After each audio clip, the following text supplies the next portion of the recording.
السلام علیکم ورحمت الله وبرکاته. زما د لرو برګرانو پښتنو ورونو بچو خویندو لونو زم محمد یوسف بنری ستاسو په خدمت کې حاضر یمانن درته د غنی خان یو داسې نظم وړاندې کومه چې سرنامه یې د ای د هرچا دلبره.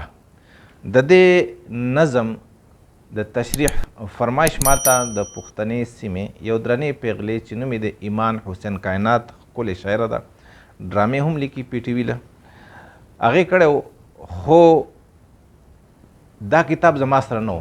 په کم کتاب کې یعنی کلیات کې دا نظم و زما سره نه و او الحمدلله اوس د میا ساجد الله صاحب له برکته د غني خان کلیات زما لاس له راغلي دي.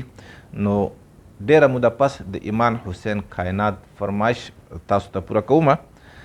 راځئ چې وړاندې دا نظم واورو. غني خان څه وایي په دې نظم کې، بیا پرې خبرې کوو. غني خان وایي مخ دې تابان استه، سترګې روښان استه، حسن بیشان استه، زه دې دلګیر کړمه. ماښام د سیند په غاړه چې و دنیا ویجاړه، ته وې ښایسته ولاړه، ګډ دې په ویر کړمه. ای د هرچا دلبره، ای بې وفا دلبره، شبس زما دلبره، ظلم کول وران دي. هم یې نږدې هم لرې ستا سترګې کوي خبرې، څومره ښایسته بشرې تا ته کتل ګران دي. ګران مې ژوندون ډېر شو، د زړه مارغه مې ګیر شو، لاړو بهار تیر شو، عبس فریاد کومه. د نورو یار شولې تو په بله لار شولې تو، ښکار د ریبار شولې تو سو به دې یاد کومه. زړه دې صفا د غني، قصه رښتیا د غني، او مینه بلها د غني، جانه ادبار وکړه. راشه جانان شه د ده، وړوکی خان شه د ده، یو ورځ میزبان شه د ده او ډېرې مدار وکړه. زما عزتمندو غني خان په دې نظم کې وایي چې مخ دې تابان استه، سترګې روښان استه، حسن بیشان استه او زه دې دلګیر کړمه. غني خان یو داسې شاعر دی چې غني خان اکثر نه د ده په نظمونو کې مجاز نشته، رومانس نشته دی، جمالیات پکې ډېر دي. د الله سره مینه، د حسن تلاش، دا په هر نظم کې به تاسو ته ښکاري. یو نیم نظم داسې چې د په اول کې خو مخاطب کړي څوک مجازي اشنا یا معشوق معشوقه، او بیا د هغې نه پس سیده الله طرف ته متوجه شي. یعنی غني خان یو داسې عشق ته تاسو به عشق کړی چې دی په الله داسې مین دی، دومره مین دی چې کو دی د کور نه په هره لار وځي او په هر کار باندې وځي، خو مخې الله طرف ته او ځي الله طرف ته. لکه تاسو تمه وي داسې مینانی چې څوک په حقیقت کې مینه کوي د چا سره، نو کو دغه مین د کور خاوندان هر کار له وریږي او هر طرف ته ولیږي، خو دی ځي به خپل یار له. نو غني خان هم داسې یو عشق دی. اگر چې دا نظم ښکاري مجازي معشوقې ته غني خان مخامخ، خو وروسته چې پکې ګورئ نو په دې کې بیا حقیقت موږ ته په نظر راځي. که زه یې دوه روخه د دې تشریح کومه، خبره به اوږده شي، ځکه چې کوم مجازي عاشق ته یا مجازي معشوقې ته غني خان مخاطب وي نو په هغې خو هر څوک پوهېږي. خو زه به یو اړخ واخلم او هغه دا چې غني خان هم په دې نظم کې دقه رخ موږ ته ښودلی دی، خو د مجازو په لار کې. غني خان وایي چې مخ دې تابان استه، سترګې روښان استه، حسن بیشان استه او زه دې دلګیر کړمه. اوس که چېرې دا مونږ مجاز ته واړو نو د چا مخ هم چې د هغه ښایست بیشانه کېدی نه شي، بې حسابه کېدی نه شي. بې حسابه که ښایست دي د الله دی. نو غني خان الله سبحانه وتعالی ته مخاطب دی، وایي چې مخ دې تابان استه، یعنی ستا هستی، ستا وجود په هر سیس کې موږ ته ښکاري. تاسو کو خوندونو ته نظر وکئ، کو رنګونو ته توجه وکئ، تاسو کو کم سیس ته هم ګورئ، کو ځان ته وګورئ نو الله سبحانه وتعالی پکې ښکاري. نو غني خان الله سبحانه وتعالی ته عرض کوي، وایي ورته چې یا الله ته پټ نه یې بلکې په هر څه کې ښکاره یې. سترګې روښانه ستا او ستا د مینې سترګې انسان ته همیشه دپاره روښانې دي، او هغه دارنګې چې تا په هر څیز کې د انسان ته خوندونه، رنګونه او خوشبویي ورکړي دي. مثال زه اکثر مثال ورکوم، مثال په تور باندې ام دی یا مالټه شوه، نو په دې کې رنګونه هم دي او په دې کې خوندونه هم دي او په دې کې مړښته هم ده او په دې کې خوشبویي هم ده.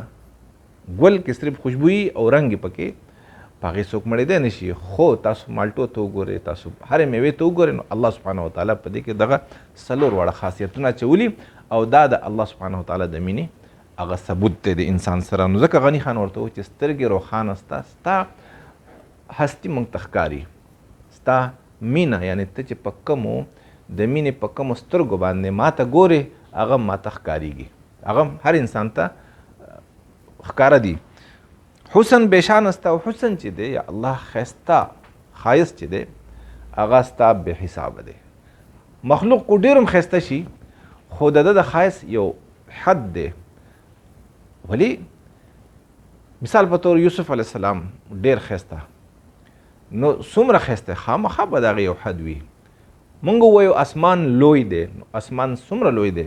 ډېر لوی دی، خو د لویوالي حد دی. سمندر لوی دی، نو د سمندر د لویوالي حدود دي. ځمکه لویه ده، د دې حدود دي، پوله ده، برید دی. د الله سبحانه وتعالی د لویۍ د هغه د ښایست د هغه د مینې حدود نشته دی. نو حسن بېشانه ستا دا صرف الله ته دا خبره کیدی شي چې ستا مینه چې ده بېشانه مقصد دی چې بې حسابه ده. او زه د دلګیر کړم، نو دې خبرو دی دلګیر موږ دلګیر ته وایو که نه، چې زما زړه دې خبرو راونیسو. یعنی زما زړه کو په تا باندې مین شوی دی، نو ستا دې صفاتو زما زړه په تا باندې مین کو. ماښام د سیند په غاړه چې و دنیا ویجاړه، ته وې ښایسته ولاړه او ګډ دې په ویر کړمه. ماښام د سیند په غاړه، سیند غاړې ته سړی لاړ شي، نو که څوک الله نه مني او د ده په الله یقین نه دی، د سمندر ته لاړ شي، دی د سیند ته لاړ شي په داسې وخت کې چې یاره ورځ په تېرېدو وي. نو ماښام د سیند په غاړه چې دنیا په دغه وخت کې انسان وایي چې بس لکه هر سړی کوچ کوي د ورځې د سیند دا غاړې دا ډکي لوبې کوي پکې خلک راغلي، سیل له شپه شي نو بیا د اوبو نه د خلقو یو یره کېږي، نو دی خلق د خپل کورونو ته واپس شي. غني خان وایي چې ماښام د دغې سیند په غاړه چې دنیا ویجاړه وه، ورانه ښکارېدله او ته وې ښایسته ولاړه، ګډ دې په ویر کړمه. خو په دغه کې چې یاره دغه ماښام د سیند غاړه نو دغه یو د هلاکت د ورکې یو مخه وي، خو په دغه کې هم ته ماته یا الله ښکارېدې.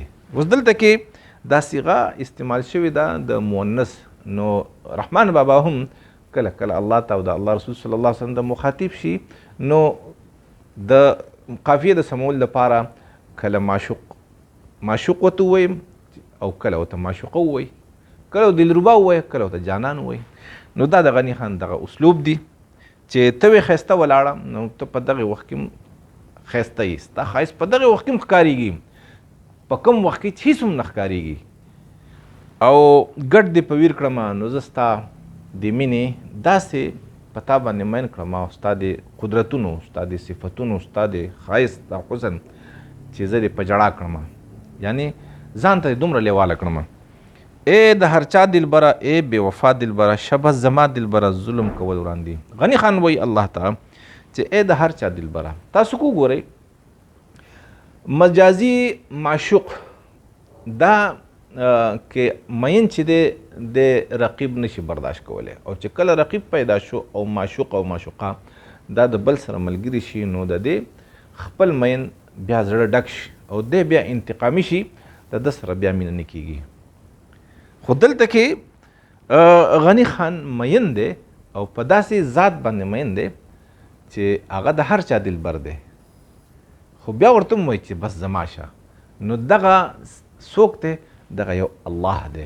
الله په هر انسان باندې مین دی. زمونږ مسلمانان اکثر دا خبره کوي چې خصوصا تبلیغ والا وروڼه چې تر کومه پورې یو مسلمان ژوندی او د کلمه لا اله الا الله محمد رسول الله وایي، نو د برکت نه به الله ځمکې اسمانونه دا نظام قایم ساتي. زما دا وینا ده او دا زما تحقیق دی چې مسلمان نه تر کومه پورې چې یو انسان هم ژوندی، نو د ځمکې اسمانونو دا نظام به الله قایم ساتي. یو انسان ژوندی دی چې دغه یو انسان هم لاړ شي مړ شي، نو بس بیا به الله تعالی د اسمانونو به رارتاو کي وابهلوځئ او دا ځمکه به راونغاړي ځکه ضرورت پاتې نه شو. څوک د ځمکې په سر باندې اوس د الله محبوب نشته، هر انسان د الله محبوب دی. او زما دا تحقیق دی چې مونږ وایو چې الله صرف په مسلمان باندې مین دی، نه، الله تعالی چې څومره په ابراهیم علیه السلام مین دی نو دومره په نمرود هم مین و، څومره چې په موسی علیه السلام مین و دومره په فرعون هم مین و، څومره چې په رسول پاک صلی الله علیه وسلم باندې مین و دومره په ابو جهل هم مین و. ها چا چې وفا وکړه هغه الله ومندو، چا چې ونه کړه بې وفایي وکړه بس هغه الله نشي موندلی. نو ځکه غني خان دا خبره کوي چې ای د هر چا دلبره، ای بې وفا دلبره. نو ای بې وفا دلبر مقصد نه چې الله بې وفایي نه کوي، بې وفا مقصد چې بې پروا. الله الصمد وایي که نه، قل هو الله احد الله الصمد لم یلد ولم یولد ولم یکن له کفوا احد. نو الله بې پروا دی، یعنی په انسان ډیر مین دی او دلی هر څه کړي دي، خو انسانان کو سره مینه کوي او که نه کوي. ومن شکر فانما یشکر لنفسه ومن کفر فان الله غنی حمید. الله وایي چې کو چېرې چا زما سره وفا وکړله نو ده بس د ځان سره دغه وکړله، وفا وکړله او بس د ده په مزو باندې سر یې خو ومن کفر او کو چېرې چا زما سره بې وفایي وکړله نو بس زه خو بې پروا سړی یم، استغفر بې پروا هستي یم. ومن کفر فان الله غنی حمید، زه خو هغه هستي یم چې بې پروا یم او حمید. کو څوک مې تعریف کوي او که نه زه ستایلی شوی یم. نور دی، نور کو څوک تعریف کوي او که نه کوي خو رڼا ورکوي. کو څوک ډېر وایي چېرې دا رڼا یې کمه ده او دا لږه ده او دی رڼا نه کوي، هسې به لګیا نور رڼا ورکوي. نو الله ذات داسې دی که څوک یې مني او که نه مني هغه غالب دی، هغه الله دی، هغه رب دی. نو غني خان ورته وایي چې ای بې وفا دلبره مقصد څه شو چې ای بې پروا دلبره، یعنی ای غني دلبره. شبس زما دلبره، غني خان ورته عرض کوي چې ای زما بس صرف زما شه. دا د مینې د هر چا د مینې خپل اسلوب وي که نه، هر مین چې دی نه غواړي چې زما دا یار دی په بل چا مین شي او ظلم کول وړاندې. دلته کې اوس غني خان د دنیوي مینې هغه یو ترتیب موږ ته ښایي که نه وړاندې کوي او الله ته وایي چې په دنیا په مینه کې خو څوک داسې نه برداشت کوي چې د هغه یار دی هر چا شي. نو غني خان ورته وایي چې اوس زما شه، صرف زما شه. او ظلم کول وړاندې نو دا ته چې د هر چا یار یې نو زه په دې یارېږم هسې نه چېرته زه دنه محرومه شم، نو بس زما شه. او دغې خبرې ته غني خان ظلم وایي. هم نږدې هم لرې ستا سترګې کوي خبرې، څومره ښایسته بشر تا ته کتل ګران دي. غني خان په دې کې وایي چې یا الله هم نږدې هم لرې، یعنی دا صفت په انسان کې نشي کېدی، دا صفت په مخلوق کې نشي کېدی. لکه نور مخلوق دی نو لرې دی، نږدې نه دی. اسمان مخلوق دی لرې دی. دغه رنګې زه په ملیشیا کې یم، پاکستان مخلوق دی نو پاکستان زمان لرې دی. زه ستاسو نه لرې یم، تاسو زمان لرې یم. دا صفات د مخلوقي دا کمزوري دی، ته عیبونه وایي. الله سبحانه وتعالی د دې عیبونو نه پاک دی. الله نږدې هم دی او لرې هم دی. یعنی یو سړی سره مینه کوي نو د دې مرۍ د رګونو نه زیات درته نږدې دی او هر وخت کې به ورسره الله سبحانه وتعالی مینې ته او مدد کول ته تیار وي. خو که یو سړی د بې پروا شي د هغه نه لرې هم دی. یا مونږ وګورو ظاهري توګه باندې نو الله سبحانه وتعالی ښکاره دی او پټ هم دی. د دې دا مقصد کېدی چې هم نږدې هم لري، چې ښکاره هم یې او پټ هم یې. او ستا سترګې کوي خبرې، ستا مخلوقات چې دي، ستا تخلیق دا د الله سترګې دي. نو دا لکه موږ چې دې ته ګورو او نو دا موږ ته خبرې کوي، یعنی موږ ته ستا بلنه راکوي. تمام مخلوق او هر څیز د دې رنګونه، خوندونه، شکلونه، هر څیز دا موږ ته خبرې راکوي. کو پیغمبران الله نه وی رالیږلی او آسماني کتابونه نه وی هم، نو کائنات چې دي دا الله طرف ته بلونکي، د بلنې لپاره دا کائنات، دا مخلوق دا ډېر دا کافي و. نو ځکه چې دا خبرې کوي، ستا سترګې کوي خبرې، څومره ښایسته بشر یې، اوس څومره ښایسته بشر مقصد نه چې بشر مقصد هستی ده. ته څومره خو دلته کې چونکې قافیې دي ری قافیه ده نو هستي نشي راوستی. غني خان وایي چې څومره ښایسته بشر یې، ته څومره ښایسته څومره ښکلې هستي یا الله، څومره ښکلی ذات یې، ذات او هستي ستا او تا ته کتل ګران دي. دومره ښایسته یې چې تا ته کتل ګران دي، ناممکنه دي.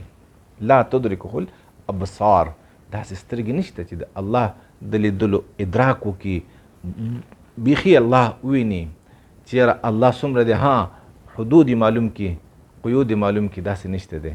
الله بې حسابه لوی دی او چرته به هم د ټول مخلوق سترګې هم همیشه دپاره الله په کامله توګه ویني. نو ځکه غني خان وایي چې تا ته کتل ګران دي، ستا یعنی ستا ادراک د لیدلو دغه ناممکنه دی. ګران مې ژوندون ډېر شو، د زړه مارغه مې ګیر شو، لاړو بهار تیر شو او بس فریاد کومه. اوس څه چل دی؟ زه په تا مین یم، ته د صفاتو ډکې ما ستا انتخاب کړی دی، نو په دغه باندې مې ژوند ډېر ګران شو. ځکه چې د نورو مخلوقو ما ته تقاضي دي، زما نه مطالبې دي، او دلته کې ستا د مینې مطالبه دا په ما باندې فرض ده، ستا سره وفا کول دا په ما واجب دي. نو دنیا هم ده او الله هم دی، د دواړو خپلې تقاضي، د دواړو د دنیا د تقاضو نه ځان راشو کول او الله له غاړه ورکول دا ګران کار دی، په دې باندې ژوند ګرانېږي. ګران مې ژوندون ډېر شو، ځکه غني خان وایي چې زما ژوندون ګران شو، د زړه مارغه مې ګیر شو. اوس د زړه مارغه چې دی هغه خو الوتو بس ستا په مینه کې ګیر شو، بس د هر څه نه کناره کش شو او ستا د مینې په دام کې ونښتو. لاړو بهار تیر شو بس فریاد کوم. اوس د دنیا د جوړولو، د دنیا د خوشحالو، یعنې دنیا کې د خوشحالۍ اسباب لټول، هغه زمانه زما تېره شوه. زه به اوس داسې کار ونه کړم او بس فریاد کوم. نو اوس په مینه کې څه دي؟ الله تعالی په لاس هم نه ورځي. دنیا لکه یو سړی په دولت سره، د پټي سره، کارخانې سره، دکان سره مینه کوي، نو خو هر څه په لاس راشي، زړه مطمئن شي، دمه شي. دلته د الله سبحانه وتعالی دیدار اخو داسې سړی نه ورځي، ځکه دنیاوي سترګې دي. نو ځکه غني خان فریاد کوي او بیا وایي چې د نورو یار شولې تو په بله لار شولې تو، ښکار د ریبار شولې تو سو به د یاد کومه. بیا الله ته مخاطب دی، وایي چې یا الله ته زمان علاوه د نورو هم یار یې. غني خان دلته کې بخل نه کار اخلي، ډېره مینه د الله سره، نو دلته کې د بخل نه کار اخلي. د نورو یار شولې تو په بله لار شولې تو. بله لار څه ده؟ لکه د غني خان تجربه چې ده، مشاهده خو د دنیا د مینو ده. دنیا مینه کې یار بس صرف د یو یاري، هغه په پښتو کې وایي که نه چې یاره په زړه مې یو جانان ځایږي او صدره من نه دی چې غوبل پې وتړمه. نو څرنګې چې د ښځې یو خاوني، نو دغه رنګې هر مین چې څوک په چا مینې، نو هغه په بل چا نشي مینې دی. او دلته مونږ غني خان په الله باندې مین دی او الله صرف په غني خان نه دی مین. غني خان په یعنې د غني خان جانان په هر چا باندې مین دی. نو دغه ته بله لار غني خان وایي چېرې دا ستا د مینه او ستا د مینې کم انداز چې دی دا د دنیوي مینې د انداز نه بالکل بدل دی، بل شان دی. نو د نورو یار شولې تو په بله لار شولې تو او ښکار د ریبار شولې تو. ریبار بدلته کې موږ ووایو پیغمبرانو ته. لکه پیغمبر ستلو کې پیغمبر راشي، قل هذه سبیلی، ای پیغمبره دا ووایه چې دا زما لار ده، ادعو الی الله، خلق یعنی انسانان الله سبحانه وتعالی طرف ته رابلمه، ورته یم چې راځئ د الله سره مینه وکړئ، د الله شی علی بصیرت، په دلیل سره. انا دا زما کار دی، زما هم دغه کار دی او دغه لار ده، و من اتبعنی، او زما د منونکو هم دغه لار ده. نو پیغمبران د دې مثال د ریبار دی. ریبار څه چل کوي؟ ریبار د عاشق او د معشوقې په منځ کې سوال جواب وړي راوړي او د کوشش چې د معشوقه عاشق ته نور هم نږدې شي. نو دلته کې غني خان وایي چې ښکار د ریبار شولې تو سو بد یاد کوما، یعنی تا خو پیغمبران راولېږل او هر انسان ته د خپلې مینې بلنه ورکې، او زه غواړم چې صرف زه وې په دې دنیا کې، نور څوک وې نه سره، او صرف زما سره دې مینه کړی وې او کولې. نو غني خان وایي چې یاره یا الله ستا د مینې د انداز اسلوب دا بدل دی د دنیاوي مینې د انداز نه. نو تا لکه د خپلو پیغمبرانو د ریبارانو په زیره باندې زما نه علاوه هم ډېر بلها یاران ساتلي دي او کتلي دي، او ډېر خلق ډېر انسانان په تا باندې مین دي. څو به دې یاد کوم ترکې هم به ستا تا کومه خبره به یادومه، څو به دې یاد کوم، یعنی دا خبره زه نشم منلی چې زما نه علاوه دې هم ستا نور یاراني، خو څه چلو کومه دا ستا کار ته بادشاهي او تا دا اصول د خپلې مینې جوړ کړي دي چې یاره په ما د تمام انسانان مین شي، نو هم چاته یعنی د چا د مینې په برخه کې کمی نه راځي. بیا غني خان وایي چې زړه د صفا د غني قصه رښتیا د غني او مینه بلها د غني او جان اعتبار وکړه. بیا غني خان ورته خپل ځان وړاندې کوي چې ګوره د غني خان زړه پاک دی تا ته یا الله، د دنیا د مینې نه پاک دی، صرف ستا مینه پکې ده. او تاسو به کتلي د څوک د چا شک د غني خان په مینه باندې، نو دا زه په دلیل سره یم، په ثبوت سره یم چې غني خان په الله دومره مین دی چې دومره به د زمانې هغه پیران او مولان صاحبان هغه هم نه مین، د ټول پیران او مولان چې راغونډ کې د غني خان مینې ته د هغوی مینه نه رسي، ځکه چې غني خان یو دوه نظمونه دي، یو بادشاهي د جهان څه کې ځان له ولې زیاتی غم د انصاف تړل مشکل دي، څه به ډېر کې څه به کم، یو غني ګډې وړې غني ته نه سړی وي نه سړی شو نه بشي، دا تاسو ولولئ تاسو ته په دې کې د غني خان پوره هغه ولایت په ښکاره شي.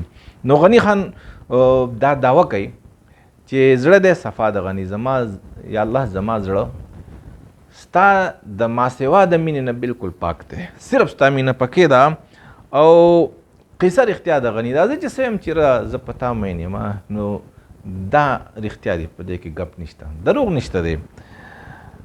ځکه چې غني خان د بادشاهي لکه بادشاهي پرېښې وه او ملنګي اختیار کړې وه، د هارون رشید بادشاه زوی و، هغه صرف د بادشاهۍ د منډې نه ځان وښکلی و، په هغې باندې الله ولی کړی و. ابراهیم بن ادهم رحمت الله علیه هغه بادشاهي پرېښې وه، بیا ولی شو، خلق ورته ولی وایي، د زمانې ولی و. نو غني خان هم دغه ابراهیم بن ادهم رحمت الله علیه دی چې د بادشاه په کور کې پیدا و، بادشاهۍ له بادشاهي پرېښوده او ملنګي اختیار کړله. نو ځکه غني خان وایي چې قصه رښتیا د غني دا ما د خپل عمل نه ثابته کړې ده چې زه په تا مین یم، ستا نه علاوه بل چا نه یم مین، ځکه چې ستا د مینې تمامې مطالبې او څه شرطونه چې هغه ما پوره کړي دي، او شرط د الله د مینې دا دی چې انسان دی د دنیا نه ځان راکاږي. څوک چې هم د دنیا په منډه کې ځان ستړی کوي او دی چې زه به الله حاصل کړم، نو دا دروغ دی. نبی علیه السلام فرمایي چې یاره په زړه کې یو مینه ځایږي، یا به دنیا یا به د الله. نو څوک چې هم د دنیا سره مینه کوي د الله د مینې خوشبویي او پکې ونه مومي. او غني خان په زړه کې د دنیا د سره مینه نه وه، د عمل نه ظاهره کړې ده، او زړه د صفا د غني قصه رښتیا د غني مینه بلها د غني. او غني خان وایي چې زما مینه ستا سره لږه نه بلها، یقین یو انسان د بادشاه زوی او د بادشاهي یعنی ولی عهد چې ورته وایي د خپله بادشاهي پرېږدي، نو دا خو مینه څه لږه نه، دا بلها مینه ده، بې حسابه مینه ده. جانه اعتبار وکړه، ای زما جانانه په ما باندې باور وکړه، یقین وکړه، الله پې یقین کړی. دا خو هسې د یو عاشق دغه مکالمه کوي، تکلم کوي د خپل جانان سره، نو ځکه ورته وایي چې یاره ته په ما باندې اعتبار وکړه، یعنی شک نشته د غني خان په مینه کې. او دا خبره کو چې غني خان الله ته نه مخاطب او انسانان ته وایي چې تاسو په ما اعتبار وکړئ چې زه په الله مین یم، نو د دې مطلب دغه هم کیدی شي. بیا غني خان وایي چې راشه جانان شه د ده، وړوکی خان شه د ده، یو ورځ میزبان شه د ده او ډېرې مدار وکړه. راشه ای الله، راشه د غني خان جانان شه. چا چې دنیاګانې اغوستې په لاس کې، او دنیا او کور پټی او دکان او کارخانه او جاه او جلال د هغوی جانانان دي، د هغوی دلبران دي نو هغوی پرېږدوه راشه زه تیار یم ته زما جانان شه زه ستا هر شرط منم خو ته مې جانان شه وړوکی خان شه د ده بس وړوکی خان مقصد چې لکه کم خان چې د یو غټ خان په کور کې یو ماشوم خان پیدا شي نو دا ډېر نازولی نو دا د مینې د نازولي چې را ته زما نازولی شه وړوکی خان شه زما د زړه مالک شه زما د زړه نازولی شه بس هم ته به یې او یو ورځ میزبان شه د ده اوس دلته دا ورته نه وایي چې یو ورځ مهمان شه د ده دی وایي ته د غني خان یو ورځ کوربه شه عجیبه خبره ده په کار ده چې غني خان ورته ویلی وی چې راشي زما میلمه شه نو دا کوچرې لکه مجازي معشوق ته غني خان مخاطب وی نو بیا به ورته ویلي چې یو ورځ مهمان شه د ده خو دلته میزبان وای کوربه ته مهمان وای میلمه ته نو غني خان ورته وایي چې یو ورځ میزبان شه د ده ته یو ورځ بس د غني خان کور ته راوغواړه خپل کور ته او د ده کوربه شه ډېرې مدار وکړه بې حسابه مدار یې وکړه زما عزتمندو دا د قیامت ورځې ته اشاره ده او الله سبحانه وتعالی چې کله قیامت ختم شي حساب کتاب ختم شي او خپل مینان خپل کور ته بوزي نو الله سبحانه وتعالی فرمایلی هم دا دي که نه چې نزلا من غفور رحیم